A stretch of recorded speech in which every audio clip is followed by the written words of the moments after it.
Welcome back to the Dirt Doctor podcast. Subject matter depends on questions coming in from ranchers, farmers, gardeners, and contractors.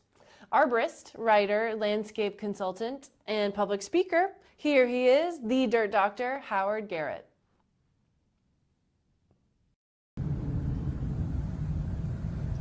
Well, while it's winter and my gardens probably look as bad as they look any time of the year, it might be a good idea to give you a tour of something that I've had fun with through the years, and that's my fences, my fence design. This is one that is made of corrugated tin, corrugated metal, just like you'd build a barn out of, and then painted these colors. And the inspiration for the colors came from photographs and just personal experience I had in Guanajuato, Mexico. The houses over there tend to be in this range of color. So like all the fences that I design and build, there are metal posts that hold up the fence, and then the wooden cap and the front boards here are put on in front of the metal, the steel posts. Steel posts are set in concrete. I think that's always a good idea because you get the best structural effect results from that. But anyway, this is my Guanajuato fence made from very inexpensive materials, corrugated tin and paint and rough cut cedar. And then another fence that I've done various iterations of through the years is this one. This is a fence that is made again of steel posts and concrete, and then wood attached to it. Again, rough cut cedar. I love rough cut cedar. It lasts a long time without having to be treated at all. You'll notice a couple of interesting things here. One, the stringers are not 2x4s, they're 2x4s cut in half. So we ended up with basically 2x2s in pairs, with then 1x2s nailed to the stringers. And it's interesting because one is flat and then the next one is on end, so you get this alternating pattern. And what that gives you is, if you're straight on, looking straight on at the fence, you can see through it. You also get air through it, so nice breezes in the garden. But if you're at an angle to the fence, you can't see it. A little bit more dramatic over here. Even the gate made out of the same material.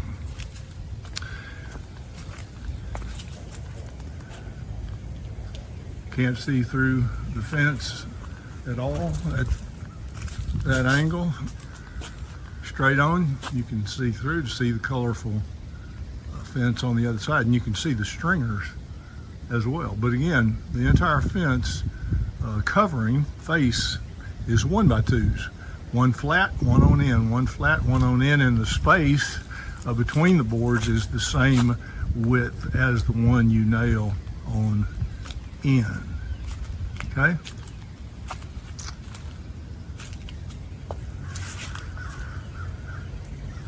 And it's not a really expensive fence to build at all. The most expensive fence that I've ever done, got a little leaf work to do today. My live oak is now starting to drop all of its leaves. We had the elms, the maples, and the red oaks all dropping their leaves, and now we've got the Canby oak and of course the big famous crooked Nellies and Elvis too. Both like to climb this tree from time to time, putting down the leaves, so we're having to deal with the leaves on a daily basis. This is the most expensive fence. It's one of my favorites. It's hard to build because it's made of cedar, natural cedar post, and the entire fence is that way. Again, steel posts on the back side, and there's some wood structure holding it together. But the rest of the fence is made of cedar post. The reason this is expensive is because it's difficult to find enough of these cedar members that are straight enough to make a fence that is somewhat closed. This fence has been in place now for about 20 years, and you can see it's holding up well. I let vines grow in it a little bit, but I don't leave them for ever. I don't want them to cover the fence completely solid. I'll probably thin the ivy here out a little more, so I have a little bit more of the fence showing. But don't know if too many people want to do this. It is an expensive one to do, but it is, as you can see, very effective. All cedar. This is probably eastern red cedar. There may be a little bit of a combination. There may be some mountain cedar in with it, but it's probably mostly, the contractor that built it got mostly eastern red cedar because you get straighter members that way. Well, I hope you enjoy that little tour of the fences in my garden, and we'll show you that again when the plants all come out in the spring and we have a little bit more greenery to look at.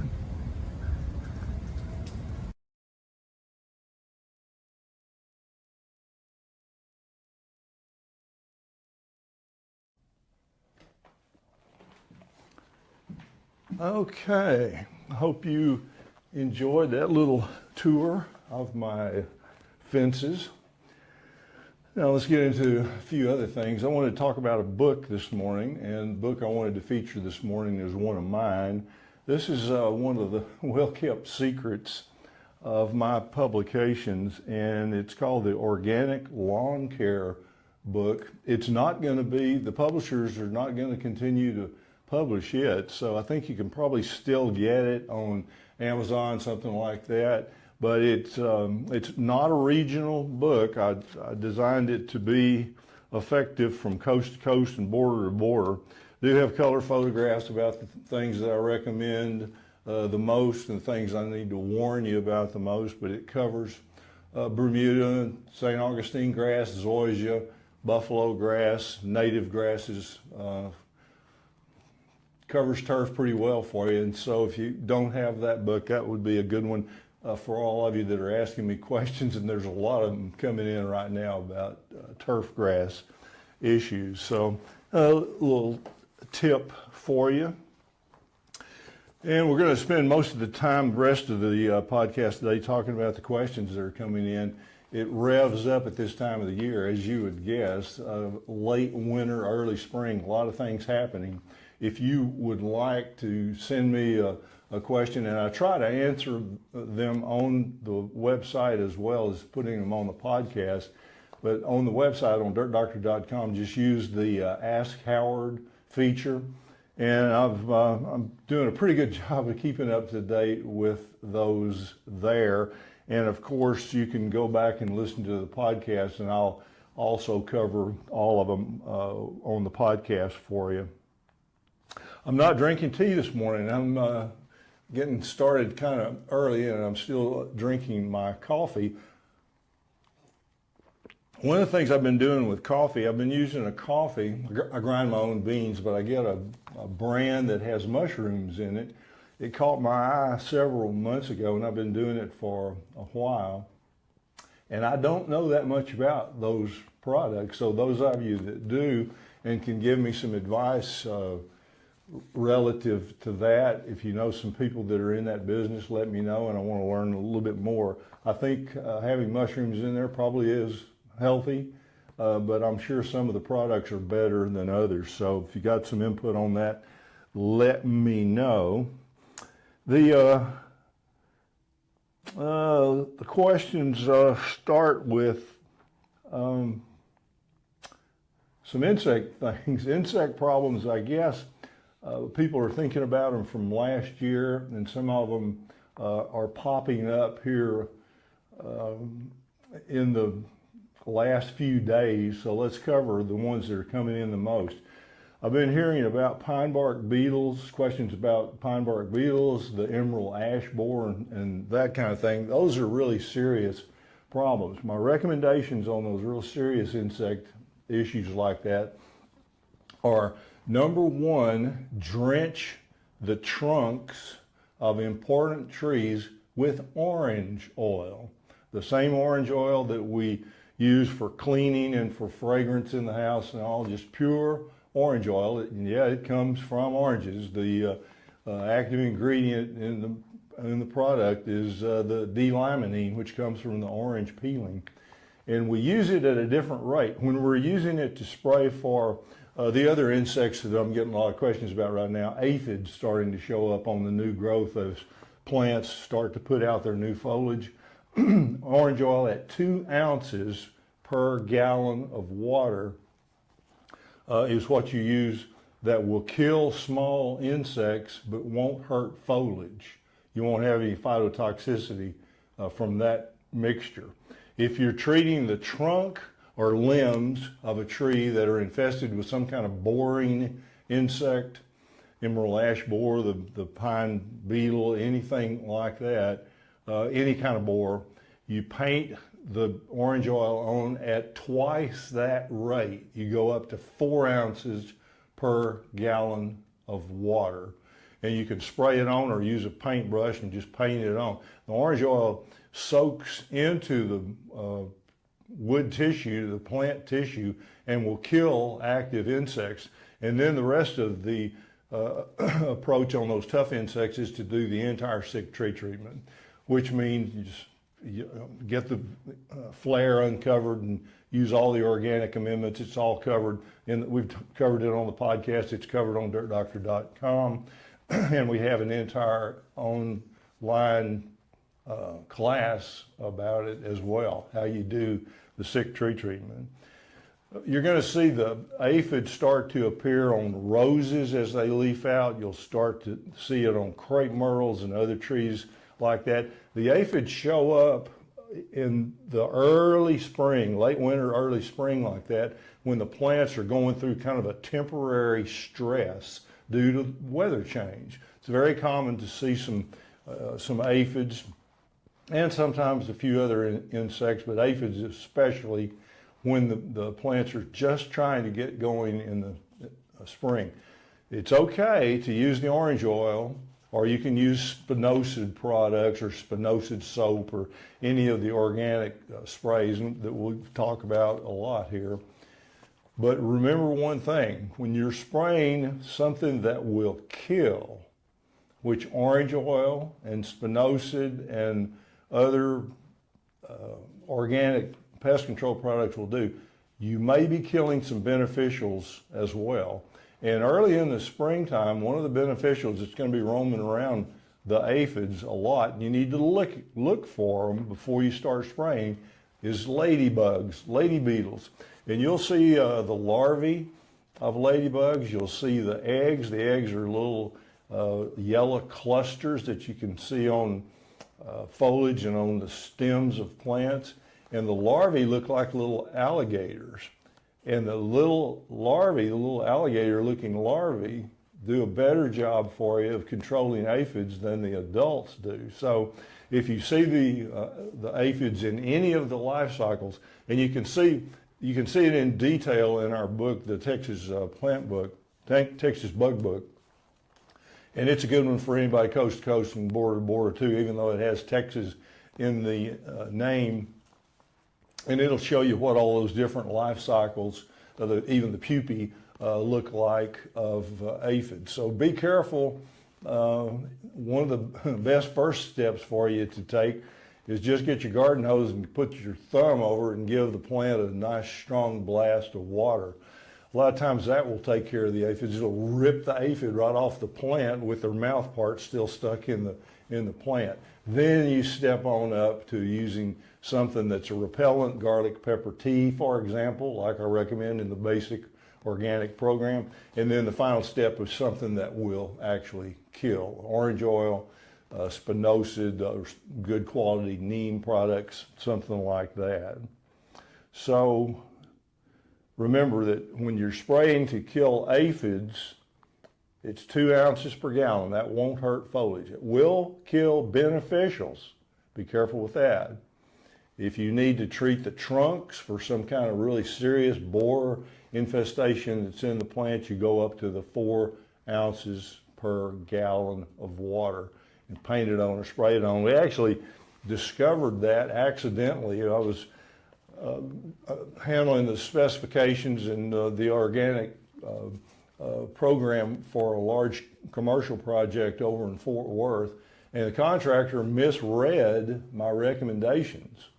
And instead of using 2 ounces of orange oil to spray some red buds that had bleeding down the trunk, had definite borers in the plant, he mixed it at that stronger that stronger rate of 4 ounces. I think he may have done more than 4 ounces, and he sprayed the trunks really heavily, and they hadn't leafed out yet, so he didn't end up hurting the plants, but it did completely shut down the damage that was being done by the borers, and that's how our recommendations on that came around. It's a good technique, good way to go. By the way, I meant to mention it at the first of the podcast. Have you been doing your joint exercises? If you didn't see it, the entire program that I recommend for keeping all the joints in your body loose and flexible, it was done in a previous podcast. It was a short one that we did, but if you haven't seen it, go back and check it out. I think it'll help you. I specifically recommend it to people that are playing golf for the keeping their swing nice and flexible. But it'd be good for tennis players. It'd be good for just gardeners working in the yard, whatever you want to do.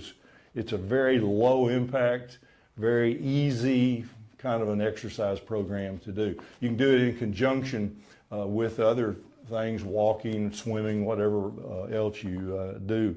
But if you haven't seen it, go back and take a look at the podcast, and I think you might enjoy giving it a shot. Okay, the other thing is on grass seed, getting questions about planting and what kind of grass to plant and all that kind of thing. It's covered in this book quite well for you. If you've got any suggestions, any questions, just let me know them about them on the website on the Ask Howard thing.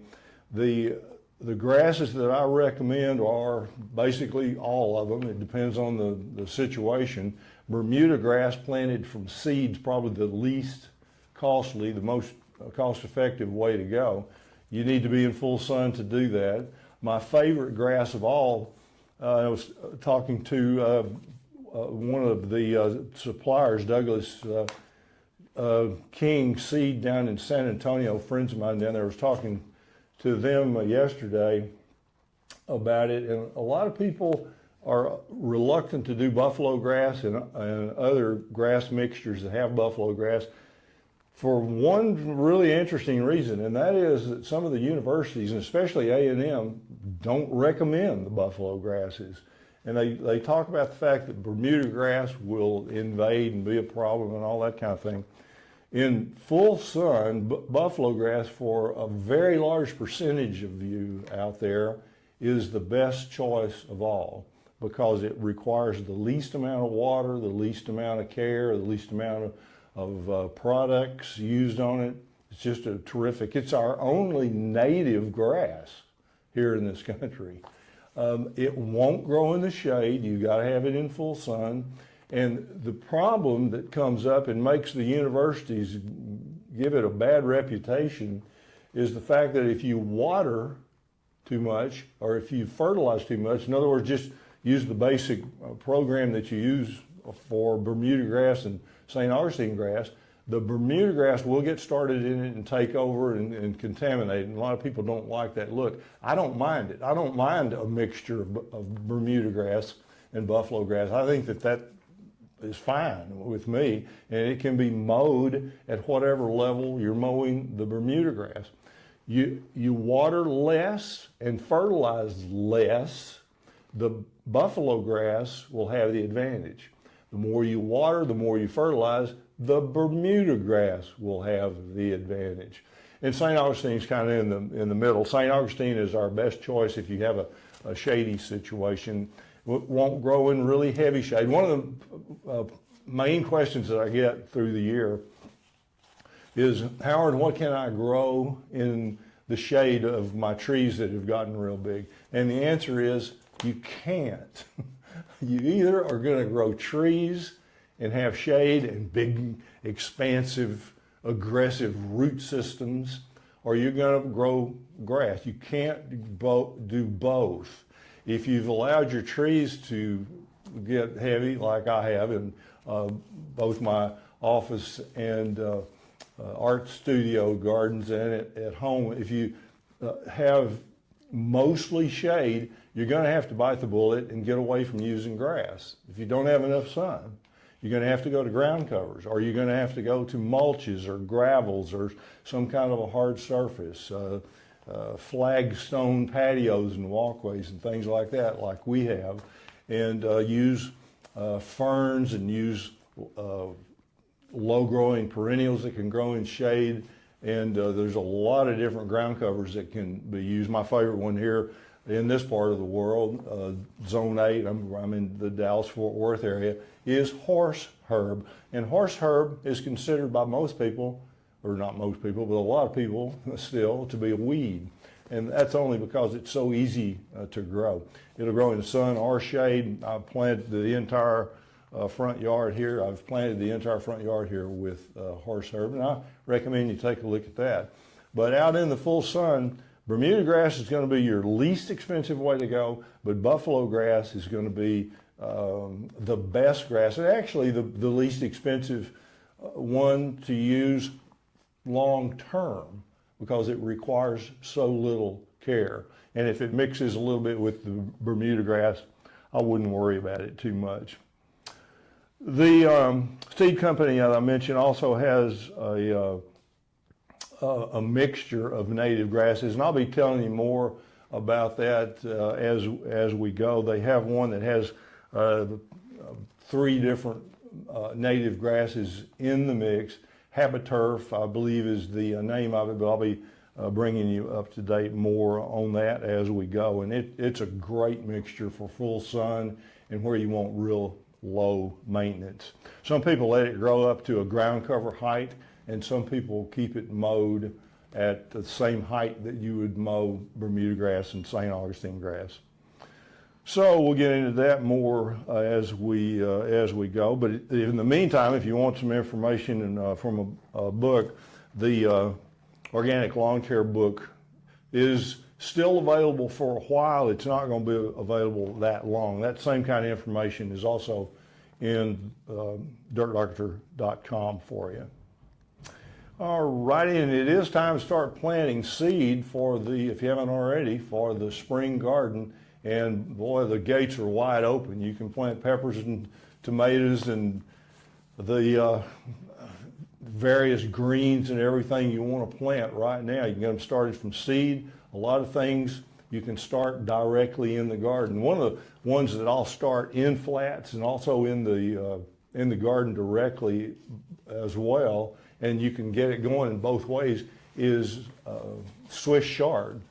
And the Swiss chard, the one called Bright Lights, is one that you might want to try if you haven't already, because the stems are yellow and red and various shades of those colors. It's really a pretty plant. It can be used as a landscape plant as well as a food crop in your garden.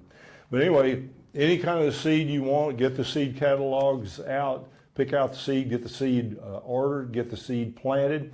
No matter what kind of seed you're planting for your vegetable garden and herb garden, even landscape plants, treat that seed with Garrett Juice before planting. Put the seed out on paper. We've done some videos on the social media network, and you can see me actually doing that in video.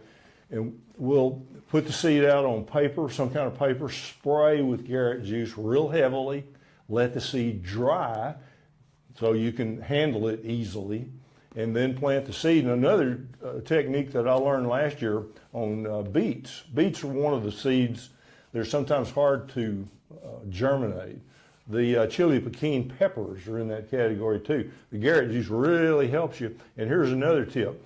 You treat the seed on the paper, let the seed dry, treat it with Garrett Juice, and then plant the seed either in the flats or directly in the garden, and then drench that same area with Garrett Juice. So you've treated the seed, and then you've treated the seed a second time, and you've also treated the soil in that area, and you'll see better germination from your beets and chili pekins and other things that you may have had trouble germinating than you can believe. It really, really makes a big difference.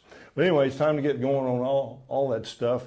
If you're germinating things inside the house, especially for people up north and they're just getting going, in the house or in a greenhouse situation, it uses as much light as you possibly can. Get the plants in an area where there's as much natural light as you can possibly give the plants, and add some artificial light too. If you use various LED lighting devices, you can get the light closer to the little plants as they start to germinate without risking burning them. Some light sources, as you know, have a lot of heat involved. The LED lights do not, and so that's a great way to go to get things germinated and underway. The roses, specifically questions on them. The sick tree treatment is what you want to use if you in the past have had recurring black spot problems, which is fungal, which a lot of people do. If you've had those issues in the past, you know you're probably going to have it again on your roses. And so what I recommend, you can spray hydrogen peroxide and kill the black spot, the fungus. You can also kill the fungus, powdery mildew, and any other kind of fungal activity on plants with hydrogen peroxide. Yeah, the stuff from the grocery store. You can cut it in half, use the hydrogen peroxide in the brown plastic bottles, mix it 50-50 with water, spray the plants, and it will kill the disease with one spraying usually. Even things like fire blight on pears, it's really effective. But here's the rub. If that's all you do, the disease is probably going to come back. If you spray cornmeal, soak a couple of handfuls of cornmeal in a 5-gallon bucket of water, stir it up, let it sit, strain the solids out, spray that cornmeal juice on your plants, on your black spot on roses or whatever disease you're dealing with. That will cure the disease, and it's the best long-term spray to use, and there's a reason for that. And the reason is if you use hydrogen peroxide, it'll kill the disease, but it will also affect the beneficial microbes. That's why a lot of doctors and nurses, I get calls and emails from them every time I mention putting hydrogen peroxide on a bad cut or something on your body, and they use the excuse that that the hydrogen peroxide kills beneficials as well as the bacteria or fungus, whatever you're dealing with. And I agree with that. I don't disagree with that at all. That's why I recommend when you spray hydrogen peroxide, you do it once. You don't do it once a week or you over and over on any kind of regular basis, because yeah, it will kill beneficial bacteria and fungi as well as the pests that you may have originally been dealing with. That's why we recommend spraying it once, then get off of it, and then just spray nothing but compost tea, fish and seaweed, the Garrett Juice, something that will stimulate life. That's why as part of my soft pest control, I recommend as the first step of spraying something, we use those things that stimulate life. And then the second step is something that will be kind of neutral. It'll be more of a repellent than a killing spray. And in that category is the garlic spray or garlic pepper tea. So anyway, back to the black spot on roses. Probably my favorite thing to do in this specific question I got from a couple of people was about black spot and what is my recommendation. My recommendation would be to do the cornmeal. Soak 2 handfuls of whole ground cornmeal in water, spray the cornmeal tea, and then do the rest of the sick tree treatment. Yeah, sick tree treatment for roses, you bet. Any kind of a woody plant needs to, if it's in trouble, to get rid of the stress that brings on the black spot or the aphids or whatever it is, you need to do the entire sick tree treatment. Pull the soil away from the base. Yeah, rose, any woody plant has a flare. And if it's buried too deep in the ground, you need to fix that, do the rest of the sick tree treatment. We've done a lot of videos and podcasts about the sick tree treatment, and it's in it's on dirtdoctor.com in black and white for you. And if you want to see it in the most detail, you can look at the online class that we have done. There's two of those. One covers everything I talk about. The other online class covers just the sick tree treatment. And that is the way you get your roses under control. Mine, I'm in the Dallas-Fort Worth area. Mine are leafing out right now. Yours probably are too. This is the time where you need to go out and inspect things at dusk, maybe even at night with a flashlight, and you'll see some interesting things. You're going to see the pests start to set up shop, aphids especially on new growth, but you're also going to see a lot of beneficials. Green lacewings, ladybugs in various life cycles, and other beneficials as well. So don't just go out there and start spraying on a preventative basis, because you're going to hurt more helpful insects than the pests, okay? All righty, and let's see, we talked about the seed. Several questions have come in about Plumeria. Plumeria, if you've got it inside or in the garage, it's probably looking bad, may have completely defoliated. Don't worry about it. You can break off pieces and put them in potting soil. They'll root again for you. Or you can use the full plant again in potting soil, but you can let it just go completely dormant now and move it out as soon as it looks like wherever you are will not have any more frost. If you put it out, if you jump the gun and put it out, like we're having 80-degree weather here in the Dallas-Fort Worth area right now, but we could still easily have some freezing weather. If you go ahead and put it out, you're going to have to move it back in, because you don't want to have it defoliate again. Leave it bare, leave it dormant until it looks like we're completely clear of the frosty weather. Put it out, start watering it again.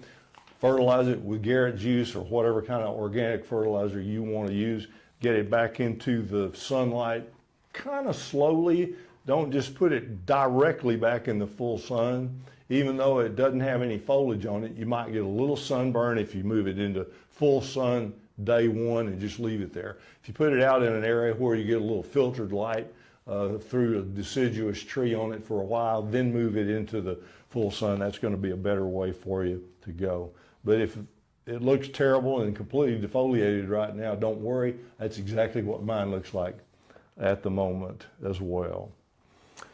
Okay, I had a question from one of the gardeners about what are the percentages of the organic amendments to put out for the beds, getting ready to plant the vegetables and the herbs. One of the nice things about the organic program, and especially the basic organic program that I recommend, is that it's flexible. You can use a variety of rates of compost, the rock minerals, and the sugars, and you're not going to do any damage. The worst thing you might do is if you put out too much, you might waste some money. But you can grow plants. For example, in lava sand, you can fill a bucket full of lava sand 100% and grow a plant in it. It'll grow better if the lava sand is mixed with a little native soil and a little compost and a little of the cornmeal and the dry molasses and all the other things that we recommend.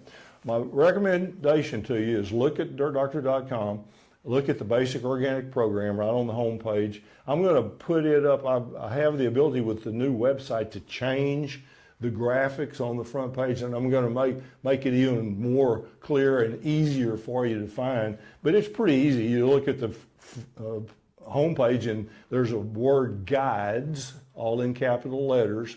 You click on it and it'll take you to the basic organic program and all the other recipes and formulas and programs that I recommend are right there together. And it'll tell you the compost needs to go out at anywhere from 2 to 4 inches thick across the whole bed. The rock minerals need to go out at anywhere from 20 to 100 pounds per 1,000 square feet. The cornmeal and the dry molasses go out at basically 10 to 20, 25 pounds per 1,000 square feet. In other words, you can vary it a little bit and play with it and see what works best for you.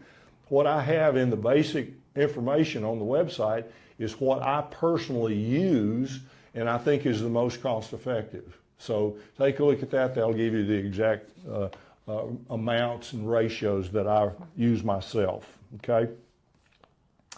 I had a question about planting Shantung maple seed.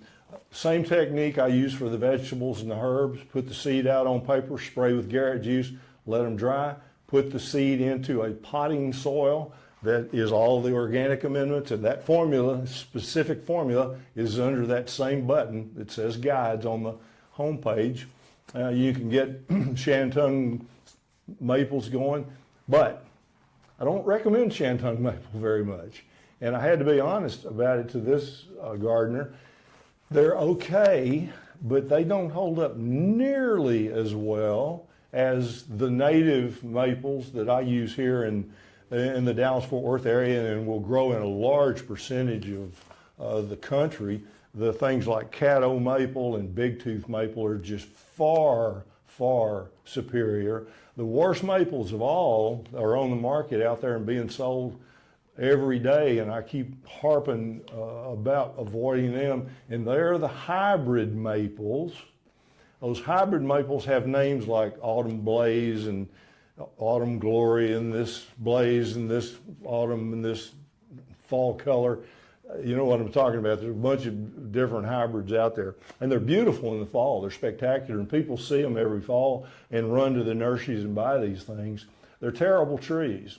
You need to stay away from them. They won't live more than 8 to 10 years in most of the soils, especially soils like we have here in our area, the black and white alkaline soils. They look good for 3 or 4 years and then die out.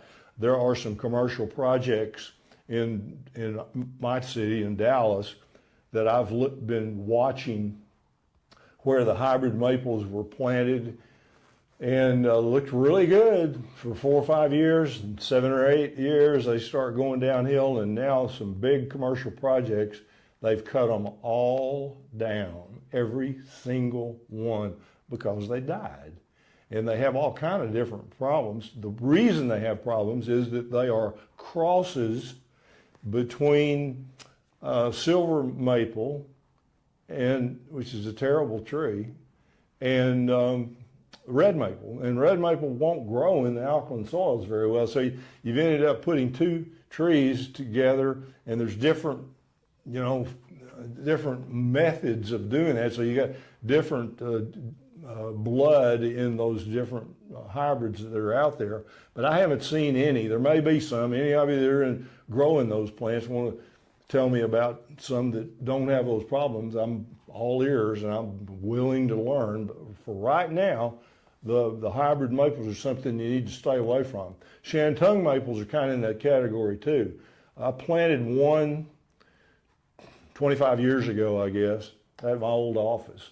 And it's gone. It started looking bad after about 10 years and kind of went downhill. I just don't think they're as tough. The introduced maples that we call Japanese maples, which I'm sure you're familiar with, and there's hundreds or thousands of choices there, much, much tougher.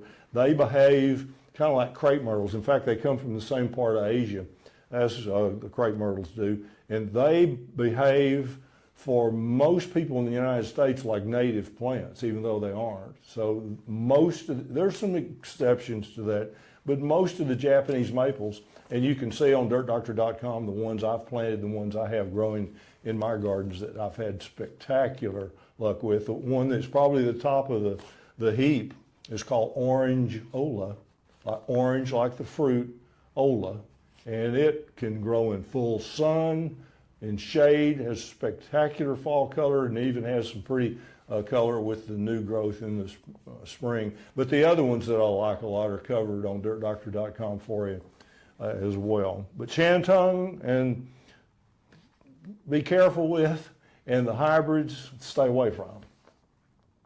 And you will save some money. I learned it the hard way. I designed a bunch of these hybrids into a college campus that I did the landscape design on years ago.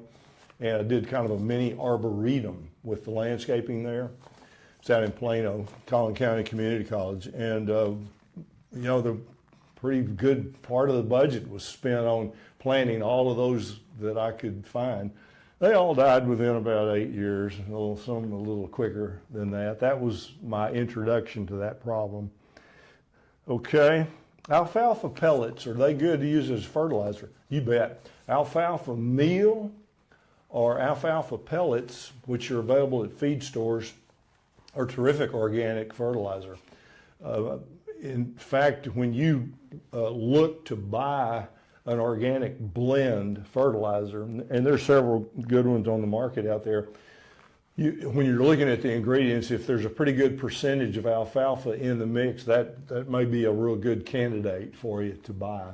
Alfalfa by itself is terrific. There was a tomato grower that I knew years ago. I'm sure they're not around anymore because they were a little elderly way back when I knew them and learned what they were doing. But they grew tomatoes, pretty big scale. They had a truck farm and they actually sold tomatoes, and they grew beautiful tomatoes, beautiful plants, beautiful tomatoes, and the only fertilizer that they used was alfalfa pellets. That was it, 100%.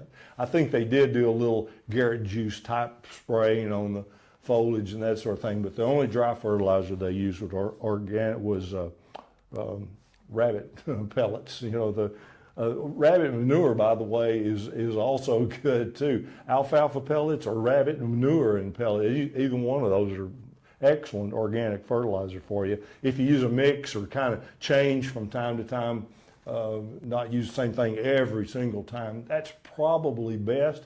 But for that grower, that family, the husband and wife team down in Corsicana is where they were, it worked really well using exactly the same thing every time they fertilized, and that was alfalfa. Alfalfa, at least today, it may change, but it has the least chance of being contaminated with the genetically modified technology and Roundup, the glyphosate stuff and all that. So that's another reason to consider alfalfa. That may change sometime, but hopefully it won't. Let's see, we talked about the turf treatment. Oh, one of the best things you can do for turf, people ask me what's the best weed control. There are some organic products out there. One of them that's on the market contains cinnamon and baking soda, and it functions as an organic pre-emergent product. And I've had people give me mixed reports on it, more good than bad. I've had good luck with it as well. Agralawn is the name of it, and I've been trying to get a hold of those people and talk to them about a couple of issues and availability and the device to put the material out, and I haven't talked to them, so I hope they're still around. But you can make it yourself. You can use baking soda as a base and add some cinnamon to it, mix it in water, spray it on the turf, and it'll kill most weeds, grasses and broadleaf weeds, and not hurt your turf grasses. Doesn't work quite as well for those of you up north that are doing cool season grasses like bluegrass and fescue and things like that, but the southern grasses, the combination of cinnamon and baking soda works really quite well. But what works as well and would be less damaging for those of you, especially with cool season grasses, but it works for the southern grasses or cool season grasses, either one, is to put out a thin layer of compost. Get the best quality compost you can buy and put it out at about a half-inch layer across the turf, and it functions as an organic fertilizer and will also help you with weed control in a surprising way. if you've never put out compost before, putting it in a fertilizer spreader is a little bit problematic because it'll bridge and not go out too easy. So what you do is just dump it in places or throw it out by hand. You don't have to get perfectly even distribution. But what I do a lot of times is I'll dump compost in piles here and there, and then take a rake, turn it upside down, and just rake the compost out in the turf. And there's nothing better you can do for your turf grasses than that. Be careful where you're buying. The sources can be contaminated. I'll have to be honest about that because there are still herbicides being used in the pastures. The universities are still recommending the terrible stuff. And the ones you specifically want to look out for, ask your supplier if they'll give you proof that their compost comes from clean sources. But the picloram and clopyralid are herbicides that are sometimes used in pastures a lot because they're still recommended by the universities that can actually go through the cow or whatever the livestock is and go through the composting process and still give plants a herbicidal effect. You won't necessarily kill the plants, but you might get some yellowing. Some vegetable gardeners will report that their plants aren't growing as well as they did the year before. And so that's something you need to be careful about. There's a test that I recommend that you can test compost and organic fertilizers with that'll tell you whether the material you're using is contaminated or not. Very simple. Take the compost, put it in water, make a tea, grow some peanuts or some other kind of a legume. Peanuts are the best because they respond to this test the best. Water your peanuts or whatever legume you want to use with the tea that you've made from the compost that you're wondering about. If there is chemical contamination in the compost, the little peanut leaves will fold up almost immediately. So it's a real good way to see if you have clean compost.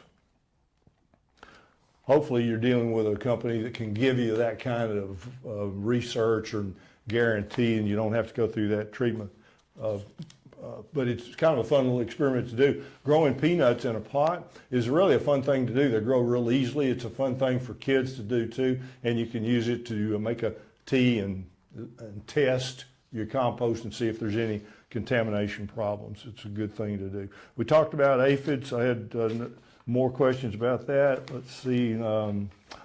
Questions that come to me. Keep them, when you do the Ask Howard thing on the dirtdoctor.com, keep the questions as short as you can. When you write a real long thing, I tend to skip and go to the next question a lot of times just from a time standpoint. So keep your questions succinct as you possibly can. We did talked about the cornmeal on the disease issues. Let's see. Oh, somebody asked me about what to do with a bag of leaves, how to add molasses to it to make the leaves break down better.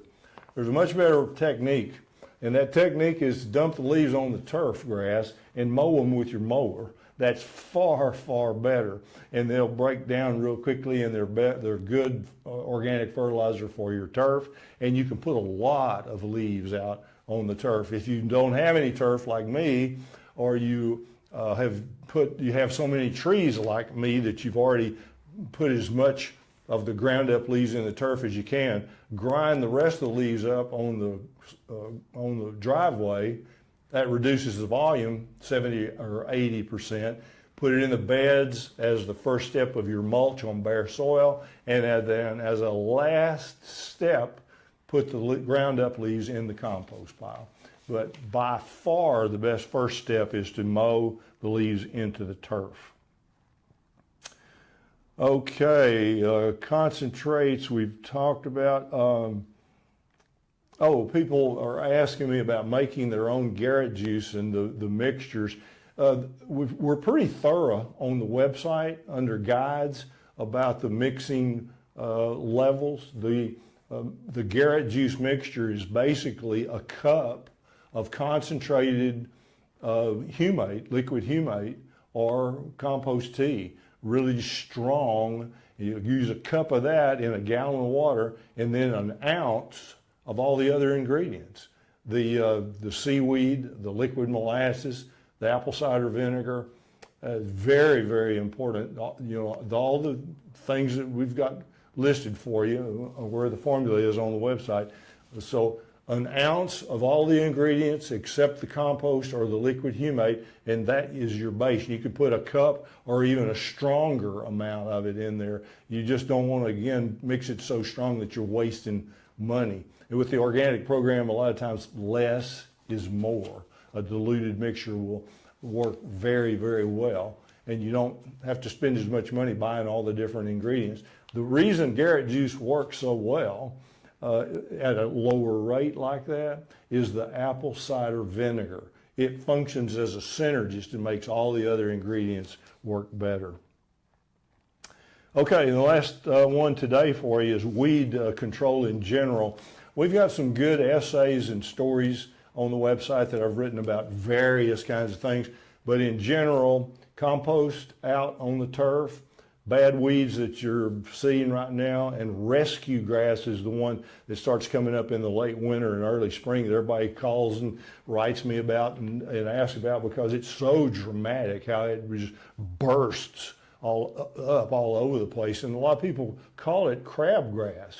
Interestingly enough, it's not crabgrass. It's a cool season grass called rescue grass, and it is easy to kill, spot spraying it with vinegar, the 20% vinegar. You can chop it out and throw it in the compost pile. It's good food for the compost pile.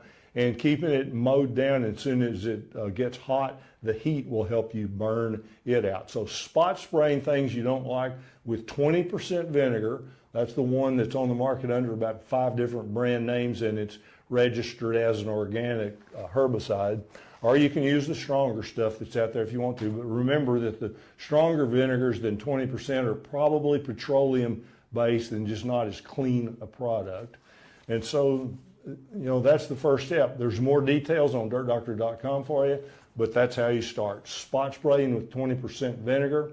Weeds around the bases of trees, weeds around grapevines won't hurt the woody plants at all. The vinegar complexes and breaks down in the soil and becomes a good organic fertilizer. You're not contaminating your site. You're not contaminating yourself like you are with the horrible products like Roundup and 2,4-D and the things that some of these characters still recommend.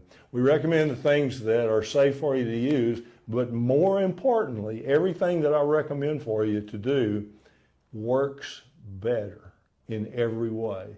And if you do it right with the techniques that we've proven that work the best, you're going to also save money. The simple move over to the organic program is going to save you about 40% minimum on your water bill. That makes it more cost effective right there. And then using the techniques that work so well that we'll talk about here every week will help with that as well. Well, that's all I've got for you today. I finished my coffee. It'll be cold by now. And go make myself some herb tea that I didn't make before the podcast today. But enjoy those healthy gardens out there, and I'll see you next time, okay?